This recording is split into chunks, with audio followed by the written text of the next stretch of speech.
Buenas noches, ¿me escuchan todos? Hagan así, a ver. Muy bien. He comprobado que todos tienen dedo pulgar. Eso es bueno. Sí. Cuando escuché el calendario de mensajeros y descubrí que estaba después el doctor Martín, sentí un pavor absoluto para poder estar un poco a la altura de él, y eso que es petizo el hombre. Después de escuchar semejante alocución llena de dulzura y de amor por la persona de Jesús y por la vida cristiana, dije, ¿qué estoy haciendo yo? Y bueno, tendría que imitar a él como tenemos que imitar a Pablo, como él imita a Cristo, dije yo. Y gracias a Dios no salió en el aviso del mensaje de hoy mi nombre, porque quizás muchos se hubieran ido y no hubieran estado, pero están atrapados en esto y no se pueden ir ahora.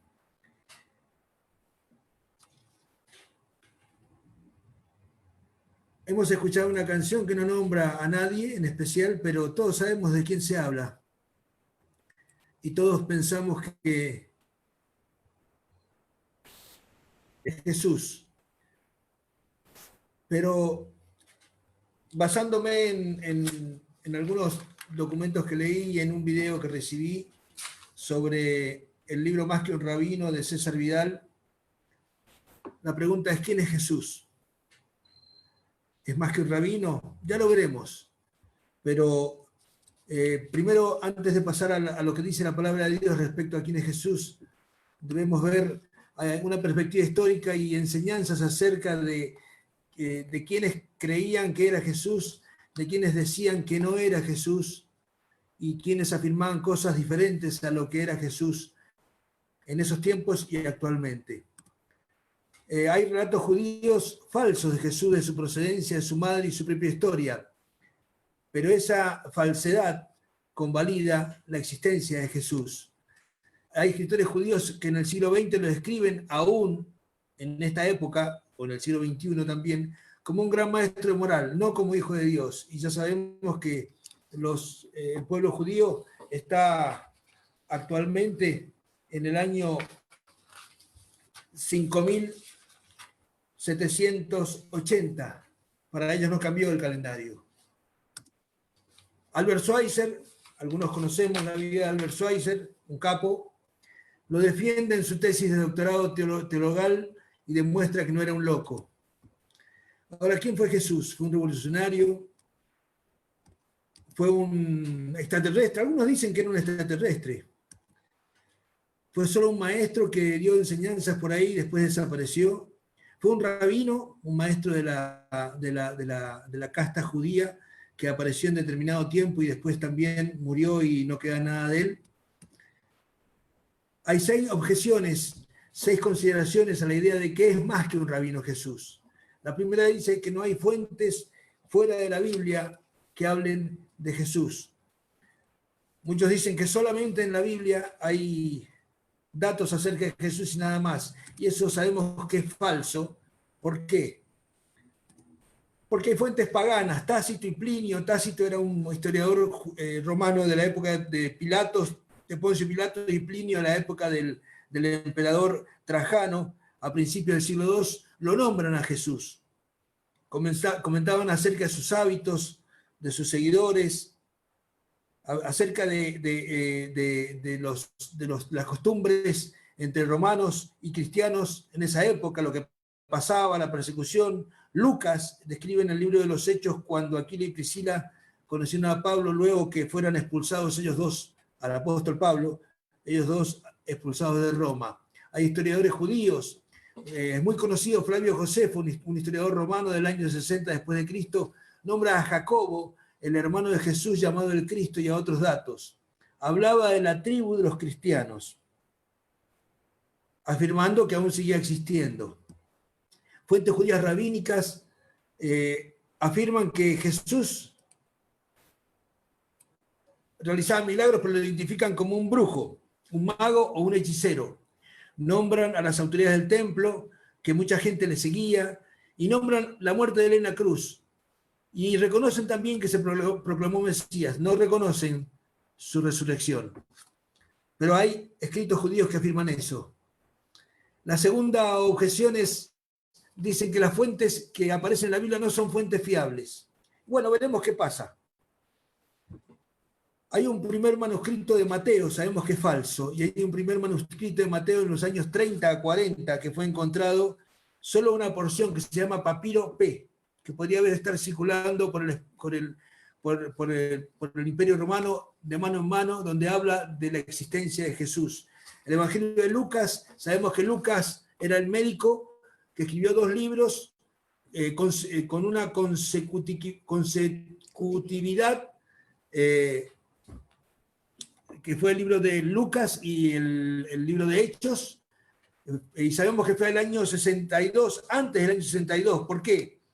Porque no habla Lucas ni en Hechos de la muerte de Santiago o Jacobo, como sí lo dice, veíamos en la diapositiva anterior, sí lo habla Flavio Josefo. Si hubiera sido escrito después de los 70, Lucas hubiera escrito sobre la destrucción de Jerusalén por parte de las tropas del emperador Tito. Hubiera hablado del martirio de Pablo, los 2 protagonistas del libro, y de Santiago. Es un libro que aproximadamente, el libro de los Hechos, que se escribió más o menos a los 25 años de la crucifixión de Jesús.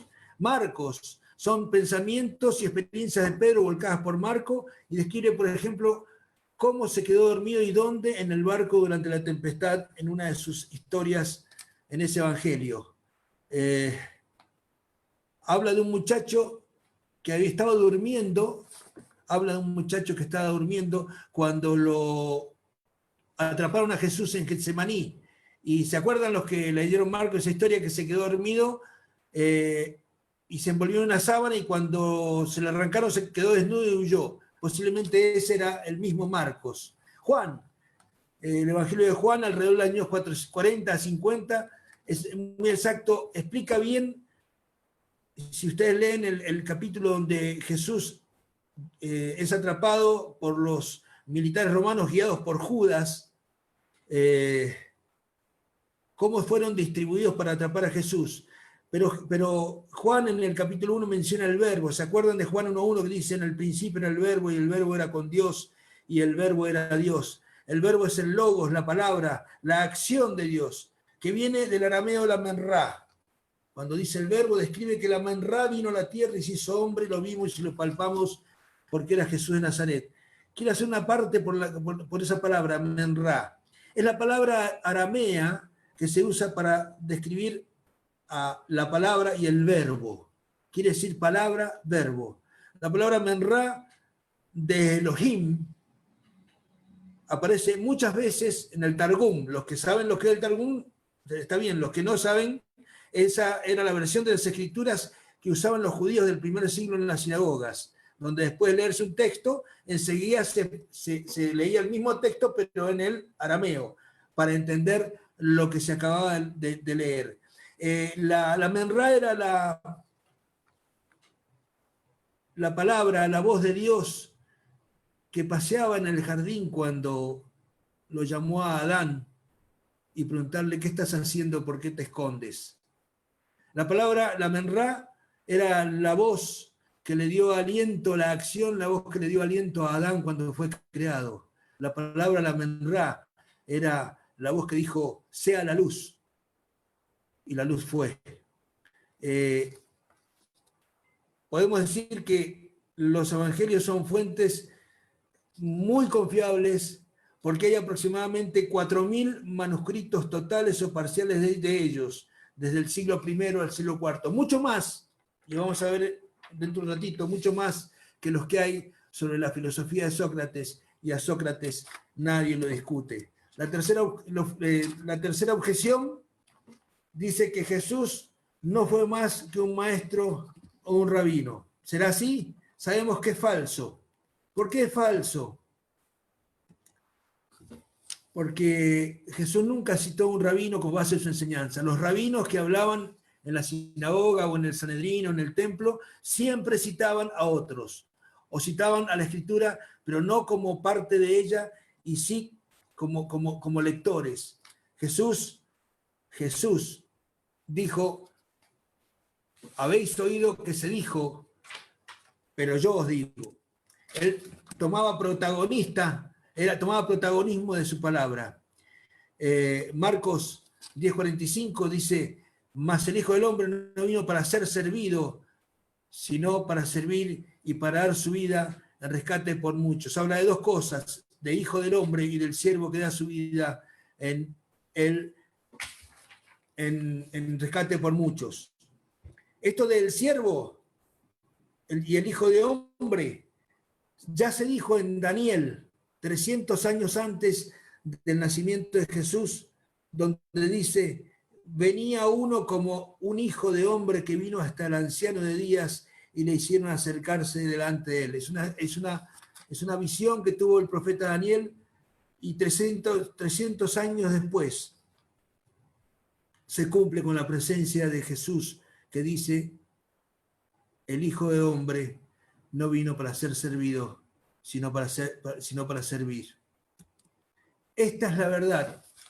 Esta es precisamente la verdad que los fariseos usaron para matarlo, cuando dijeron que blasfemaba y se ponía en el lugar de Dios, porque él dijo que era el Hijo del Hombre. Una objeción más dice que la cruz fue el fracaso de Jesús, que todo terminó ahí. Es falso. En Isaías 53, un capítulo que actualmente en muchos lugares de Israel no se enseña a los judíos. Aprenden todos los capítulos menos el 53, porque habla del Mesías. En el capítulo 53, versículo 3, habla de que fue despreciado por los judíos, del que escondimos su rostro. Y es cierto, lo despreciaron, mandaron a crucificarlo, lo tuvimos por azotado, por el Hijo de Dios y abatido. Lo tuvimos por azotado, sí, porque no fuimos nosotros, no fuimos los judíos solamente, sino también nosotros, con nuestro pecado, quienes lo azotamos. Dios le dio la espalda porque Él cargó con el peso de todos. No abrió su boca, como dice el versículo 7. El versículo 9, debió ser enterrado con los delincuentes, pero su tumba fue la del hombre rico. Y se acuerdan de José de Arimatea, que usó la tumba de él para sepultar a Jesús. Los delincuentes, los crucificados, muchas veces eran enterrados en fosa común y perdían su nombre y su identidad definitivamente y para siempre, y Jesús fue enterrado ahí. Y el versículo 10 habla de que exponía su vida en expiación por los pecados de muchos, pero después vería nuevamente la vida, o sea que resucitaría. Y Jesús resucitó. La cruz fue el resultado directo de las profecías contenidas en este capítulo. Este capítulo fue escrito más de 700 años antes de Jesús. ¿Fue una coincidencia? ¿Fue solamente una pequeña casualidad? No hay un límite, no hay un cálculo matemático posible para explicar el cumplimiento de las profecías de Jesús en el Antiguo Testamento, cumplidas en la persona de Él en su vida acá en la tierra.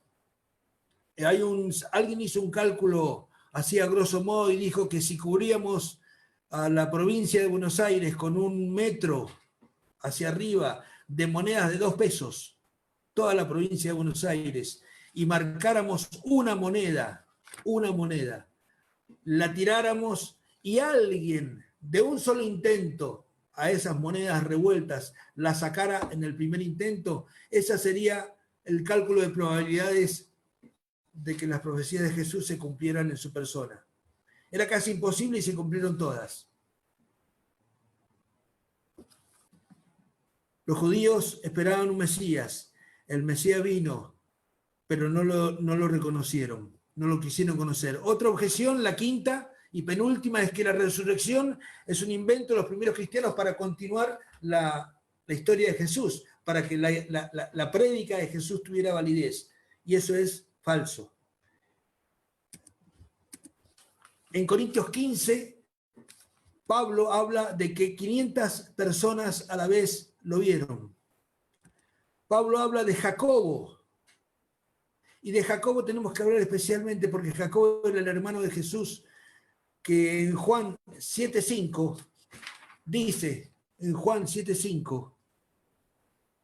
porque ni aún sus hermanos creían en él.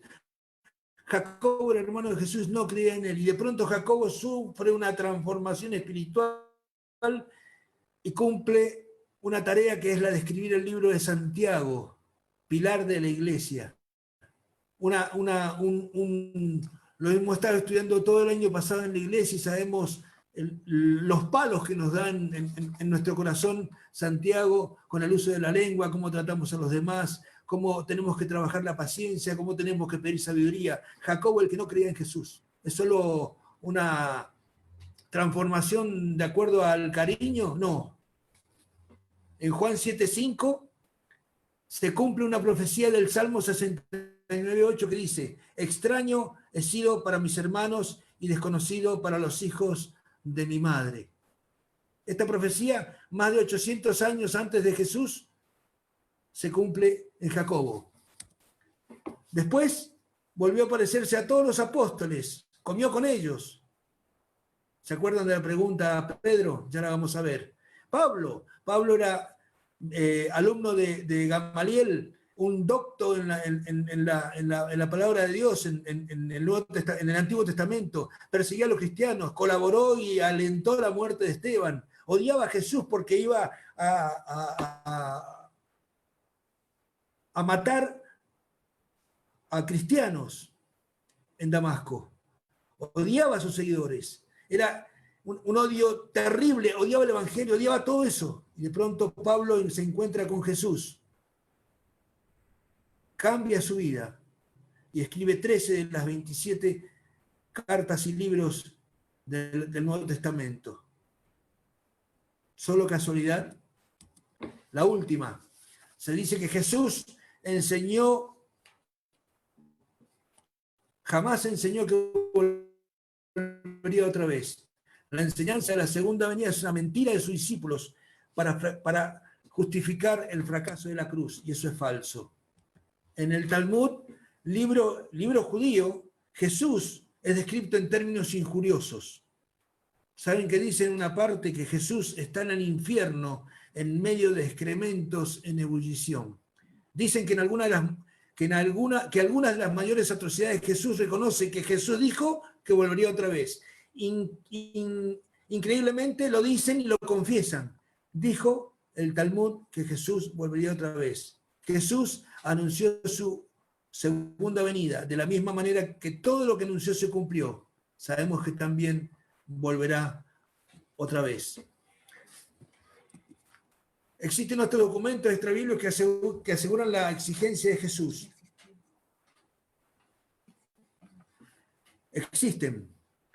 Podemos tener muchas opiniones de muchos personajes de la historia, pero es algo que tenemos que entender que hay dos diferencias en eso. Cuando pensamos y creemos que hay muchos personajes en la historia, eso nos modifica nuestra vida. Cuando creemos que Jesús existió, que su palabra tiene un destino hacia cada uno de nuestros corazones, cuando pensamos y creemos que su palabra y sus escritos y sus dichos pueden provocar un cambio en nuestra vida, no solo nuestra vida real y acá en la tierra se modifica, sino nuestra vida después de la muerte. Marcos 8:27 dice: Jesús y sus discípulos salieron de Galilea y fueron a las aldeas. Y mientras caminaban, él les preguntó a los discípulos y dijo: ¿quién dicen ustedes que soy yo? Algunos dicen que Elías, dicen algunos otros Juan el Bautista. Pero Pedro le dijo: tú eres el Mesías, el Hijo del Dios viviente. Y Jesús le dijo: bienaventurado eres porque no te lo reveló hombre, sino mi Padre. Miren, ustedes pueden creer que Napoleón, San Martín, Sócrates, Perón y Evita, Belgrano, Alfonsín existieron, ¿cierto? Todos sabemos que existieron. Todos sabemos que hicieron cosas buenas y malas, pero también sabemos que la historia la escriben generalmente los que ganan. Y esta historia fue escrita por gente que perdió la vida. Esta historia fue escrita por personas que de la mano de Dios y de la inspiración de Dios fue escrita por gente que se mantuvo fiel a una creencia, a un modo de vivir, a un testimonio de todos los días. Gente que se preguntó quién es Jesús y tuvo su respuesta. Fue un revolucionario social. Estas son las ruinas de una de las fortalezas de Herodes el Grande, que fueron destruidas con el tiempo. Jesús puede ser un revolucionario social cuya verdadera misión era cambiar el régimen, no salvar almas. Podemos hablar de revolucionario social por el Che Guevara, por ejemplo, pero no pasa nada con el Che Guevara. Podemos hablar de que Jesús tuvo muchas caras. Acá hay imágenes, hay muchas.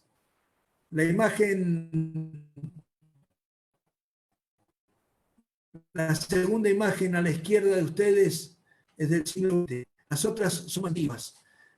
Esta que estoy señalando con el mouse es de las catacumbas de Roma, una imagen de Jesús. Podemos tener muchas imágenes de Jesús, pero eso no cambia lo que tenemos que pensar acerca de la persona de Cristo. Eso no lo identifica como el Señor.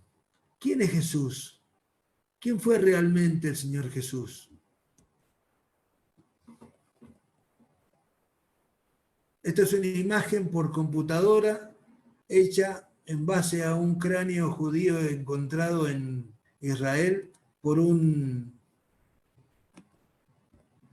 Richard Nave, no sé cómo se dice. ¿Fue así Jesús? ¿Fue así Jesús cuando miraba a sus discípulos?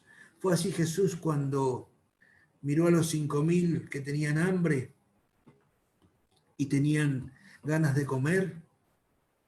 Cuando miró a Jerusalén y triste, dijo: Jerusalén, ¿cuántas veces quise llevarte bajo mis alas como la gallina a sus pollitos y no quisiste? Y profetizó que caería Jerusalén, y Jerusalén en el año 70 fue destruida.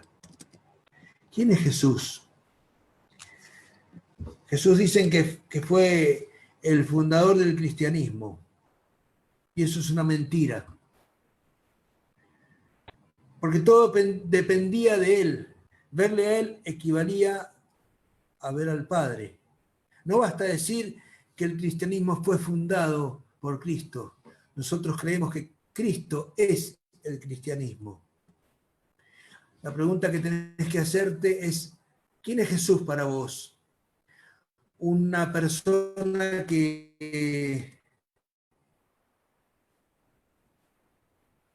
un loco, un tarado, un mesiánico, que se perdió en los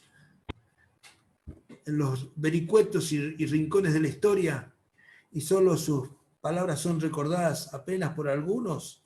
Fue un revolucionario que quiso hacer una revolución social, no le salió bien porque fue crucificado, y si fue así, nunca resucitó. Un mentiroso y estafador. ¿Cuántos hay que seguimos a un mentiroso y estafador si así fuera? Más tontos somos nosotros que seguimos a un mentiroso y estafador. ¿Un mentiroso y estafador o un gran profeta? ¿Un exitoso rabino? ¿Un conductor social? ¿Qué somos? ¿Seguidores de una utopía? Y leemos una Biblia que fue escrita hasta ahora en 450 idiomas en forma completa y en 2.000 idiomas en forma parcial.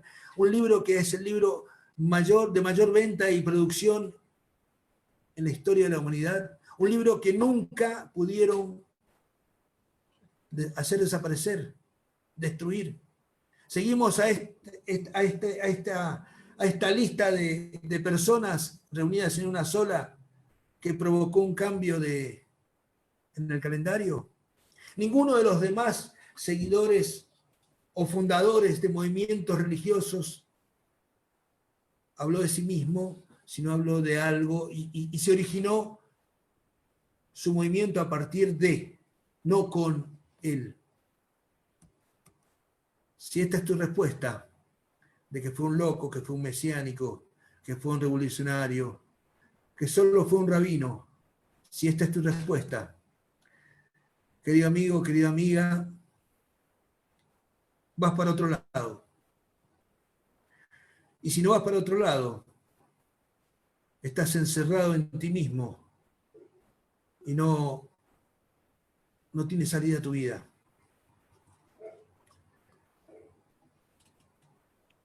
Hay tantos documentos históricos sumados a la Biblia que hablan de Jesús, que esa historia de Jesús es tan fundamental que si la aceptamos, los que buscamos la verdad tenemos solamente un camino y no es el del perro. Solamente un camino libre y abierto que nos lleva indefectiblemente a una salvación, a creer en Él. La respuesta debería ser creer en Él, porque Pablo dijo, cree en el Señor Jesucristo, Pedro dijo, que cree en el Señor Jesucristo y serás salvo tú y tu casa.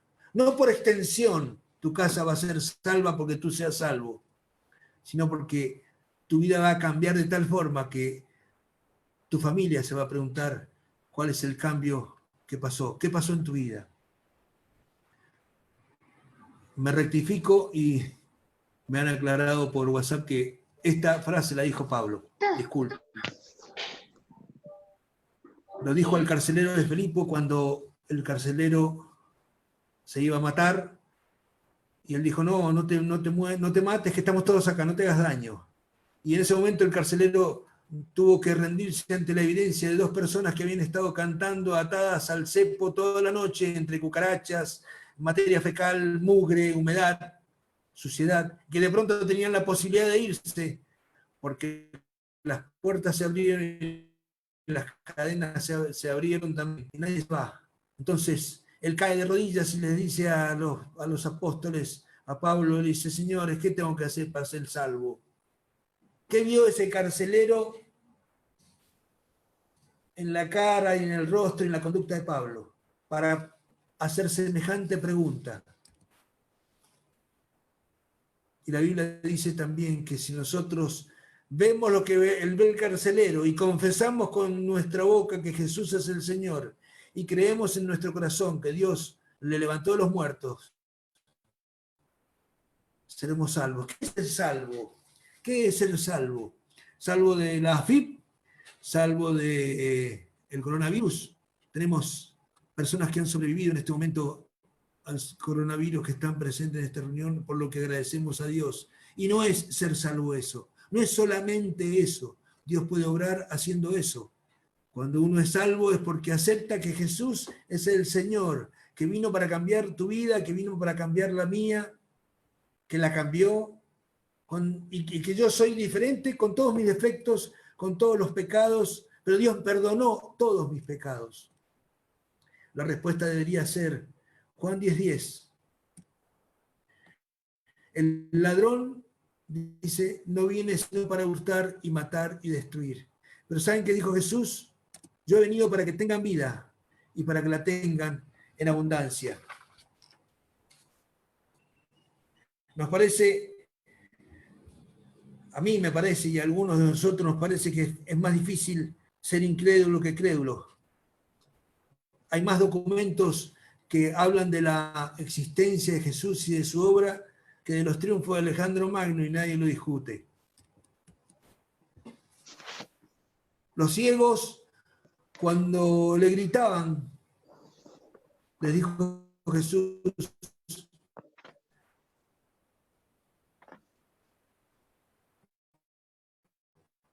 ¿creéis que puedo hacer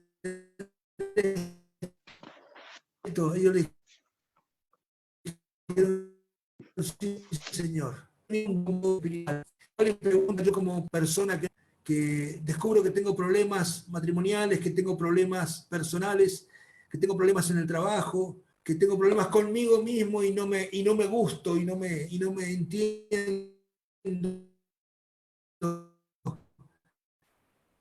Y me paso los días encerrado en esta ser, vida no tiene sentido y tengo algunos menos, otros más. Él me dio vista a los ciegos, Él me dio vista como que era un ciego. Él me dio la vista espiritual y yo puedo ver mejor desde el momento en que acepté a Jesús como mi Salvador.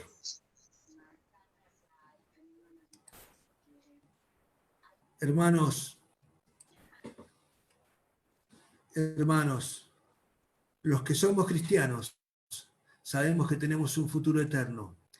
Y hay algunos acá que no tienen un futuro eterno, que cada uno de ustedes sabe perfectamente en qué condiciones está. Y acá no hay que hacer nada. Martín Lutero dijo, acá hay algo raro cuando descubrió, al leer la Biblia, que la salvación era por fe y no por obras. Y provocó una revolución, la Reforma. No tenés que hacer nada, no tenés que pagar nada, no tenés que caminar a ningún lado, no tenés que ponerte de rodillas, no tenés que saltar desde el techo, no tenés que matar a nadie ni hacer vivir a nadie. Solo tenés que aceptar, primero, que sos pecador, que hay cosas en tu vida que no andan, que te has equivocado y que no podés hacer cosas más allá de lo que podés hacer. Y que no ves futuro en tu vida. Yo te invito a orar y decirle al Señor Jesús, entra en mi vida y salvame. Dame la posibilidad de tener vida eterna. Dame la posibilidad de acceder al cielo. De una vez que mi vida llegue al fin en esta tierra, que yo siga viviendo con vos. Él se fue al cielo, en el libro de los Hechos lo vemos, en el capítulo 1, y dijo que volverá a buscarnos. ¿A quiénes? A los que somos parte de la iglesia. No a esta iglesia de Formosa, a la iglesia de él, a su esposa. Entonces te invito a orar, a cerrar tus ojos y a decir, Señor, sé que no puedo con mi vida, sé que no puedo con lo que hago todos los días, sé que no le veo solución, que no puedo cambiar ciertas cosas, pero Señor, quiero que me salves, Señor, que entres en mi corazón y cambies mi vida, como dijiste tú, que me vas a dar un nuevo corazón, un corazón a semejanza del tuyo. Sálvame, Señor, como pasó con el ladrón de la cruz. Le dijo, Señor, acuérdate de mí cuando vengas en tu reino. Y ahí nomás Jesús le dijo, estarás conmigo en el paraíso, desde ahora. Si aceptaste a Jesús como tu Salvador, si le dijiste sí, si reconociste tus pecados, si le entregaste tu vida a Él y le pediste que Él tenga el control de tu vida, te puedo decir que en el cielo hoy hay fiesta, ahora hay fiesta. Ángeles hacen fiesta por cada pecador que se arrepiente. Y sos hermano nuestro, sos hermana nuestra, no por esta iglesia, no porque estás en el Zoom, sino porque sos de Cristo. Somos un cuerpo. Que Dios te bendiga, que puedas continuar en este camino, porque posiblemente tengas muchas luchas, pero Jesús dijo, en el mundo tendréis aflicción, pero confiad, yo he vencido al mundo. Que Dios nos bendiga. Hasta pronto, hermanos.